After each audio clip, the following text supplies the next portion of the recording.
Hello there, everyone, and welcome to another GameXplain discussion. I'm your host, Ash Paulson, and today I'm joined by John Cartwright to discuss his recent hands-on time with the upcoming Nintendo Switch game, Another Sight. So let's get started. Alright, John, so recently you got to go to a press event in London where you got to play this game, Another Sight, which is coming to us from Lunar Great Wall Studios, whom I've never heard of personally, but I know we both love covering indie games, and this one sounds really interesting. So why don't you kind of give us an introduction to it? Sure, so Lunar Great Wall Studios are what they call a super indie.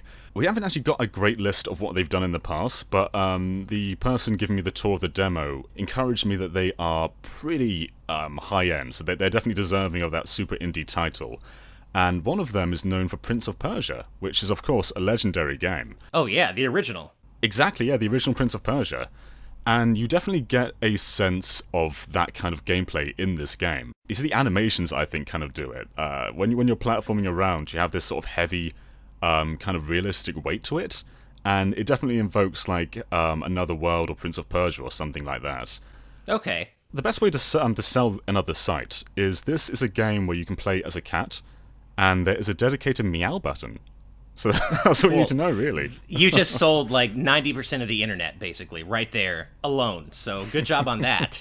So there's a meow button. I love that. There's a meow button. So the general gist of this game is you play as a blind girl called Kit, and she befriends a cat who is called Hodge, and Hodge basically guides her around. And what's quite interesting is the team did a lot of research into how blind people perceive the world, and they worked with a charity to sort of to do their research on this.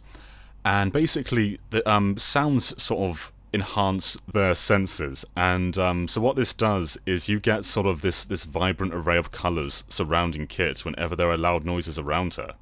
So there's this one really cool bit where there's this very loud piece of machinery, and you walk up to it in this very sort of dark and eerie environment. And then as you get closer, it's the screen just starts to get more and more filled with colour, and you can actually see the world as it is when you switch to the cat, and that allows you to perceive your surroundings with more clarity. But there are things that the cat can do, and there are things that the human can do, and they have to work together, which creates this really interesting dynamic. So sometimes there may be like a little crack in the wall that the human can't quite get through, so you switch to the cat, and then the cat goes through and pushes a switch. So this is a very helpful cat. Nice. So we've seen kind of, teamwork based gameplay like this before in other games, but it's interesting that you have the kind of the conceit of controlling a blind girl, which is not something we've seen that often in games, although there have been a couple. I was reminded of the game Beyond Eyes, which I think came out a few years ago or a couple of years ago on various platforms, and I know that's another game in which you control a blind girl, and I think there's another game called Perception that also does that, but this is still a relatively unexplored kind of angle, and I think that's really cool. So what are some of the things that only Kit can do versus Hodge? Because we know that Hodge can fit into tight spaces. Hodge also helps her, see because he's not blind and she is. So what can she do that he can't? So Kit has a lot more strength than Hodge does. So she can do things like she can push minecarts which are lying around. She can climb up ladders. And there's actually this one part where Hodge is able to platform up, which Kit can't do because she can't see very well and she's nowhere near as agile as a cat is.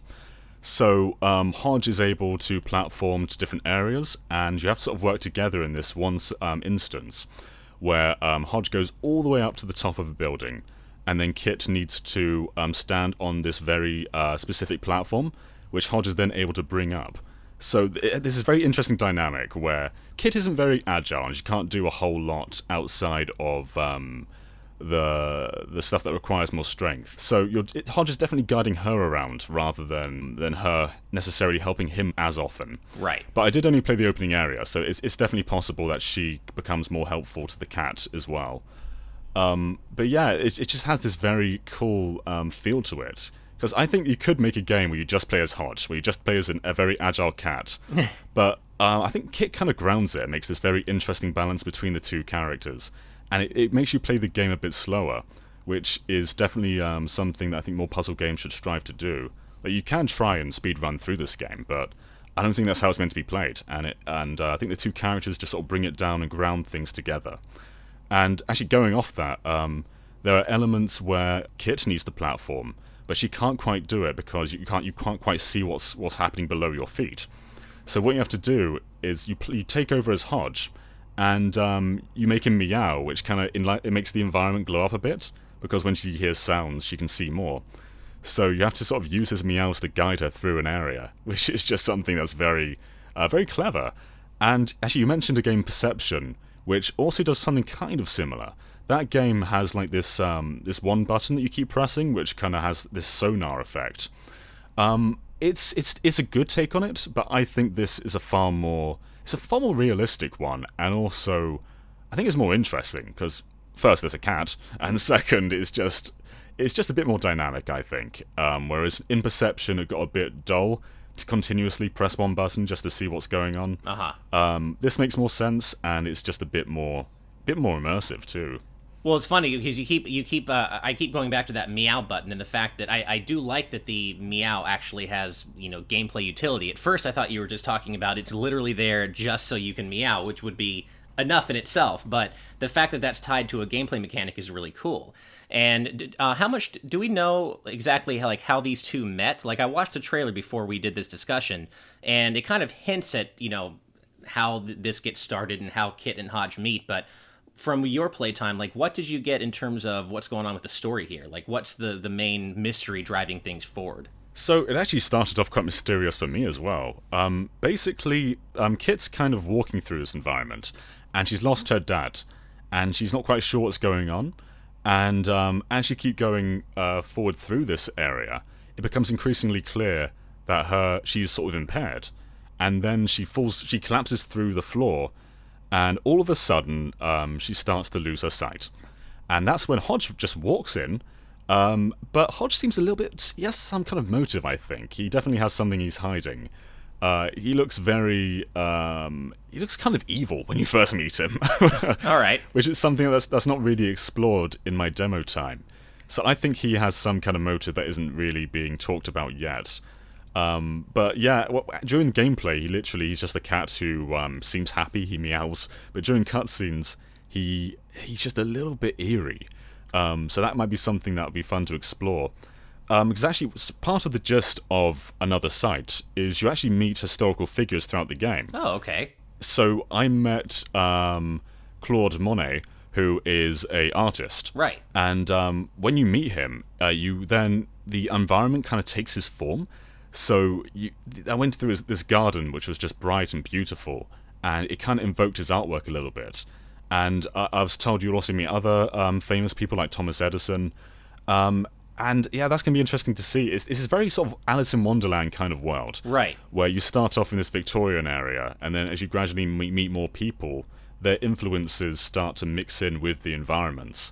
So yeah, I didn't get to see a whole lot of that, but it was very cool to see this artistic take on the world, and I got a little glimpse of other areas which I can't quite talk about, but it definitely seems like they doubled down on this vision, so I can't wait to see more of that. Another thing I didn't really get to see was any sort of combat, which I was told will be in the game. Okay. So what I played was all puzzle focused, so I had Kit and Hodge working together to solve puzzles, but apparently later on the two will work together to basically evade enemies together, where Hodge will sort of guide her around, and then she can sneak past them. So that's not something I got to experience, but it does sound like that would be another layer to add onto it. It sounds like the combat then may not necessarily be combat in the traditional sense, but more, using the environment and learning how to evade enemies, kind of leaning even more heavily into the whole puzzle platformer angle. Exactly, yeah. Well, the person taking us through the demo sort of likened it to The Legend of Zelda Phantom Hourglass and Spirit Tracks, where you have to use other items, other characters to kind of... just kind of indirectly, not actually directly fight enemies, but kind of find ways to either skirt around them or avoid them or find indirect means to defeat them. Exactly. But this seems like a really interesting game, and it seems like the studio behind it don't want to be known for their prior work, so let's hope that this pays off for them. It seems like they are super indies, and they're known for some brilliant stuff in the AAA space. But this is their first game, and it's quite interesting that they don't want to be known for what they've done in the past. It's a very radical move for an indie studio. That's true because I mean, you'd think that indie studios kind of need all that name and brand power they can get, but that also doesn't necessarily point to a bad or a negative thing. It just could be that they want this game to stand on its own 2 feet and not be overshadowed by whatever they made in the past, either good or bad. So it doesn't have to be a negative thing necessarily. Exactly, and that's actually kind of interesting because another site doesn't really remind me of any particular game, which is a great thing in its favour. With lots of indie games, you can kind of say like, oh, it plays like this, it plays like this, but with another site, this is its own vision. And while I said there were sort of influences of Prince of Persia and other games like that, the execution is very unique. And actually, the visuals themselves are really beautiful. Everything's rendered in full 3D. There's tons of brilliant effects going on. And actually, I played the PC build myself, but my guide told me that the Switch version apparently runs really well. And that's going to be really impressive to see, actually, because this game can look stunning at times. Nice. Now, based on what you saw of the PC version, is this the kind of game that you'd think would be able to push 60 frames per second on Switch, or is it maybe going to target 30 in terms of the graphical fidelity? I would bet 30. 60 seems like quite a big ask with everything going on. I mean, I'd be delighted if it did, but there are lots of effects going on, and I suppose it's possible those effects could just be switched off on Switch and they prioritize frame rates, but it's quite a slow game, and I'm not entirely sure if frame rate should be their focus. Sure. Yeah, because it's not the kind of game. I mean, yes, platformers can very much benefit from 60 frames per second, but puzzle platformers that are slower paced, not as much. Not every game needs to have 60 frames per second, so I totally see what you're saying. Precisely, yeah. But yeah, I was just very impressed by another site. I want to see more from it, and I want to play more from it, but just the puzzle focus itself was always really clever. And they used lots of unique game design tools. Like they have a lot of gameplay iteration going on. It's stuff that we covered under the Super Scope quite a lot that I noticed over the course of my demo. So it seems like a very intelligent game. But yeah, it's something I want to play more of when I get the chance to. But I'll solve from the moment the cat meowed. When there's a button that makes a cat meow, then I am all for it. But it's great. It's great that there's a game to accommodate that meow. So I'm just very impressed by another site so far. It's funny, of all games, that meowing mechanic reminds me of Okami, because there's literally a button dedicated to barking. That you can have Amaterasu just bark, and it does serve the dual purpose of bringing up your stats and showing you like your health and whatnot. But still, other than that, it's just a bark button, which that's perfect. I mean, what more do you need, right? A bark or a meow button. I think we've just uncovered the secret to making a great game. Literally just put a bark or a meow in there and you're sorted. Completely agree. Now, I do have one more question. I know you played the PC build, or the PC version, but were you given any information as to specific functionality that's going to be coming to the Switch version, such as HD Rumble or touchscreen control in handheld mode, things like that? I did ask, but I don't think they're ready to talk about that stuff just yet. Gotcha. I asked about the resolution in handheld mode, and again, didn't really get a straight answer. But apparently it looks beautiful, so that's a good sign. But yeah, that's just stuff they're not really ready to show yet. There is still some optimization to go until launch, but it does launch this year, so it's not too far away. So hopefully we get to see more of that soon. But it's all sounding really promising for the Switch. Yeah, it does. I believe it comes out this fall. Is that correct? Yeah, that's right. It's releasing this fall, which isn't too far away. I mean, it's a mere matter of months at this point. So there's not a whole lot of time to go, and it does seem really impressive at the moment. It seems like they have a fully functioning game as it is. So I really just want to see more coming from the Switch version, and hopefully we get a little bit more of that soon. And actually, this would be a prime title for an Indies Direct if there is going to be another one soon, because I think that this will really turn a lot of heads if people get to see how unique it is. And hopefully we've convinced you of how unique it is. I mean, we have gameplay running in the background as well, but this is really just the tip of the iceberg, so yeah, hopefully we see more of it soon.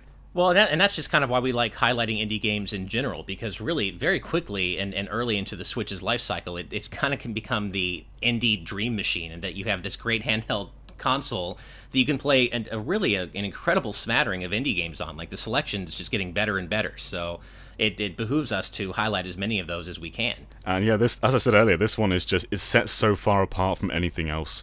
Like, I can't really picture anything quite like it. And the production values put into this, especially the cutscenes, are just really impressive. It's not something you get to see very often from indie studios. And it's great that we can have such a varied amount of titles coming from indie studios. Right. Yeah, I will say that like the one thing that came to mind that kind of resembles it, but kind of reminds me of it was Little Nightmares, which I didn't play all of. I played like about half of it, and it was a really cool game, and that kind of had it was like a puzzle platformer vibe with a kind of a macabre art style. And this doesn't go, it's not quite the same thing. This is much more, I would say, artistically inspired. There are different art styles going on. So it's not quite the same, but I did get kind of like a general sense of, oh yeah, this kind of reminds me of Little Nightmares a bit. Yeah, I can see that. I think the tone is very different. This is more a tone of mystery rather than a horror focus. It's not really a scary game. Yeah, that's what I was going to say. Yeah, I got like slight horror vibes from the trailer, but not overt ones. And Little Nightmares, of course, is an overtly scary game, so certainly not at all alike in that sense. There's a chance when enemies come into it, maybe that will introduce some more horror aspects. But what I played was really just about like figuring out what's going on, and it seemed like more a game of mystery rather than a game to scare the player. Gotcha. All right. Well, before we wrap up, is there anything else in general you want to say about another site? Not really. I'm just really interested to see more from this game. Oh, actually, one more thing. The logo is really impressive. The logo has a cat in it, and that's really all you can want from a game. Yeah. Again, I think they knew their audience in terms of the internet and honing in on that love of cats. All right, well, I think that about does it for us here today then. So as always, if you enjoyed this video, please hit that like button and make sure to subscribe to GameXplain for more on another site, the Nintendo Switch, and all things gaming.